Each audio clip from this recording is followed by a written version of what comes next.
जिम्रानासुर शिव स्वयं पर हुए प्रहार को अवश्य स्वीकार कर सकते हैं, परंतु मेरे भक्तों के ऊपर प्रहार उससे मुख नहीं मोड़ सकते। अब तक शर्त में बंधा था, इसलिए शांत था, परंतु अब जब मेरे ही समक्ष मेरे ही भक्तों पर प्रहार कर मर्यादा की हर सीमा लांघ दी है तुमने, तो अब दंड का दंश भोगना होगा, भोगना होगा, भोगना होगा।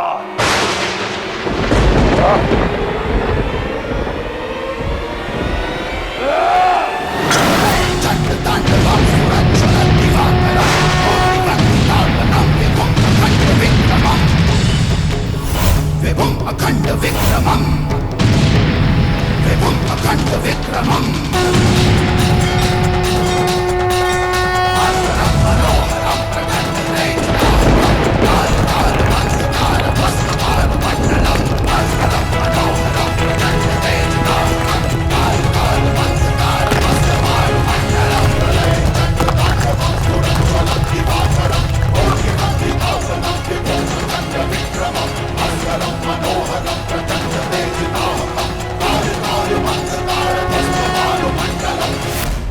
चाहे आप अपना त्रिनेत्र भी खोल लें, परंतु इस जिम्रानासुर को आप किंचित मात्र भी आघात नहीं पहुंचा पाएंगे। और अपने इस भय के जाल में मुझे फंसाने की आप चेष्टा भी मत कीजिएगा।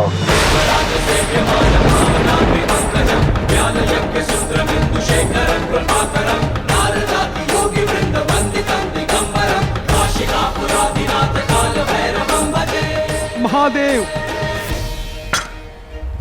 क्षमा कर दीजिए महादेव, क्षमा कर दीजिए महादेव, शांत हो जाइए, क्षमा कर दीजिए महादेव।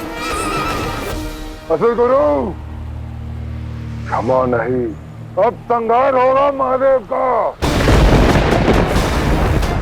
हट जाइए आप यहाँ से।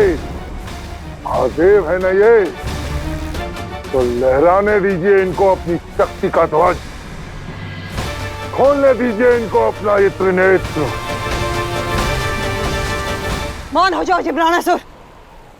महादेव को ललकारने का क्या परिणाम होगा, इसका तनिक भी आभास नहीं है तुम्हें। क्षमा कर दीजिए, क्षमा कर दीजिए महादेव, क्षमा कर दीजिए। हाँ महादेव, जिम्रानासुर आपकी शक्तियों से अनभिज्ञ है, उसे क्षमा कर दीजिए। क्षमा कर दीजिए, क्षमा कर दीजिए। अपने पुत्र के लिए मैं क्षमा मांगती हूँ महादेव, क्षमा कर दीजिए। हर हर हर शिव शंभो, हर हर हर शिव शंकरा।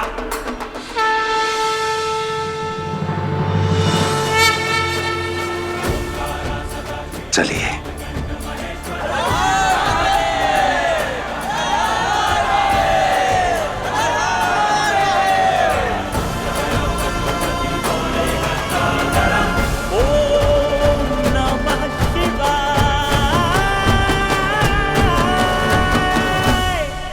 महादेव,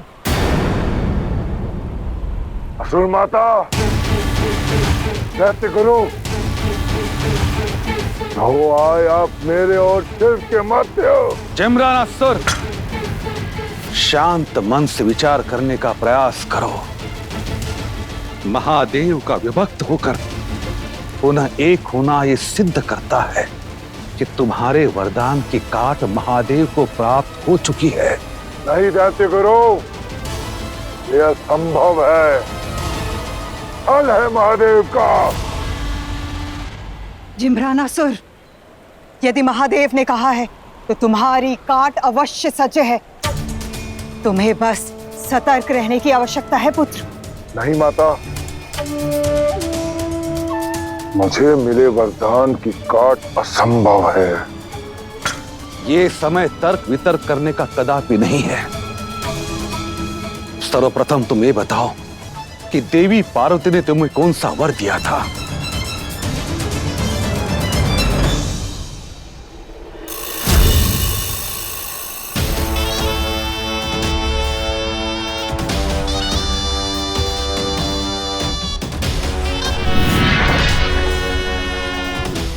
माँ आदि शक्ति,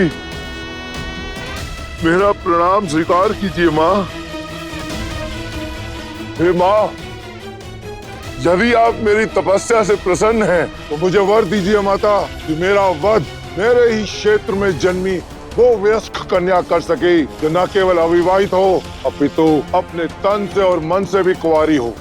केवल वही कन्या मेरा वध कर पाए माता। तथास्तु।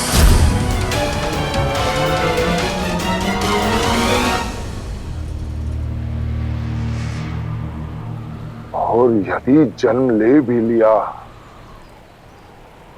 तो एक नवजात अबोध कन्या इस जिम्रानासुर का क्या वध करेगी? माते, ये असंभव है। यदि यही तुम्हारी काट है तो यह असंभव संभव होने वाला है पुत्र।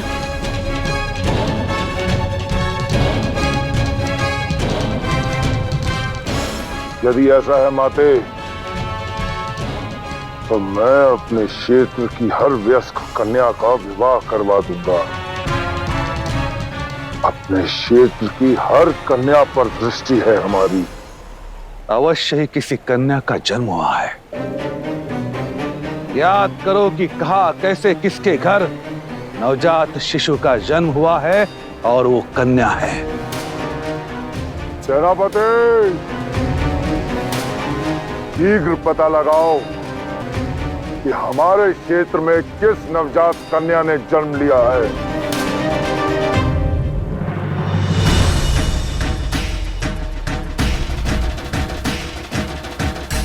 मेरे क्षेत्र में कौन उत्सव मना रहा है और क्यों? कहीं ये उत्सव हमारे लिए शोक का संकेत तो नहीं? और विलंब मत करो, शीघ्र ज्ञात करो कि ध्वनि कहां से आ रही है। ऐसा तो नहीं कि नवजात शिशु के जन्म का उत्सव हो। कन्या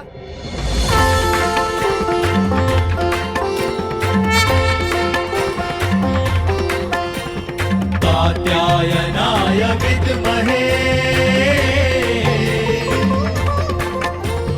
कन्याकुमारी धीमहि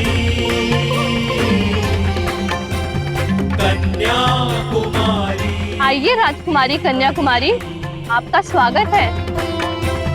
तन्नो दुर्गे प्रचोदयात्।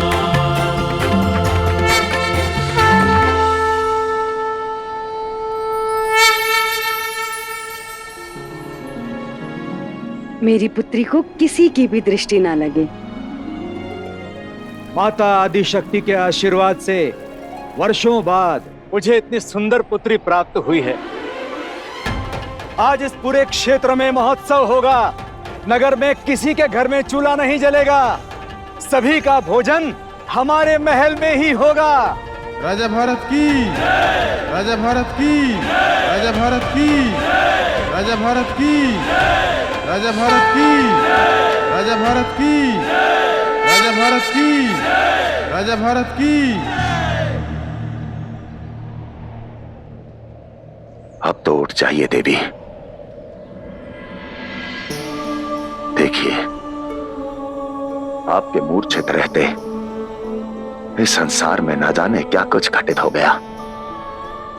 शक्ति के बिना ये सृष्टि भी अधूरी है और शिव भी न संसार में प्राण है न ही शिव में। आंखें खोलिए, आंखें खोलिए देवी।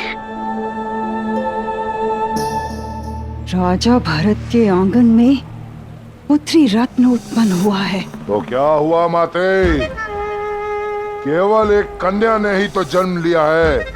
उसके वयस्क होने में अभी बहुत समय शेष है। किंतु उसका जन्म वयस्क कन्या के रूप में हुआ है महाराज। क्या? वयस्क कन्या? हमने अपनी आंखों से देखा है महाराज। वो कन्या नवजात नहीं है।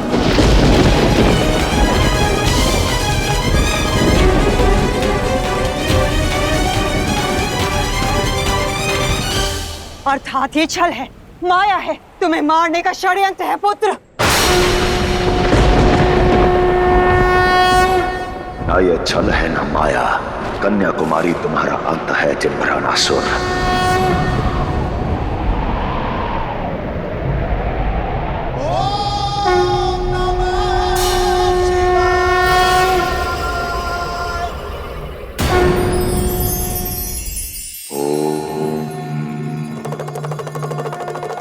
मानव मन कभी इस ओर भागता है तो कभी उस ओर, कभी धन के लोभ में पड़ता है, कभी वैभव के। स्थिरता का तो मानो अर्थ ही नहीं समझता, और कई बार विचारों के पाश में उलझकर अपने जीवन की दिशा ही बदल देता है। यह सारा खेल विचारों का ही तो होता है। मन में करुणा का भाव रखकर सुविचारों के साथ सदकर्म करेंगे तो सदैव यश प्राप्त करेंगे, और मन में ईर्ष्या, लोभ आदि भाव रखकर कुविचारों के साथ कुकर्म करेंगे तो आज से केवल तन की नहीं, मन और विचारों की सुंदरता पर ध्यान दीजिए।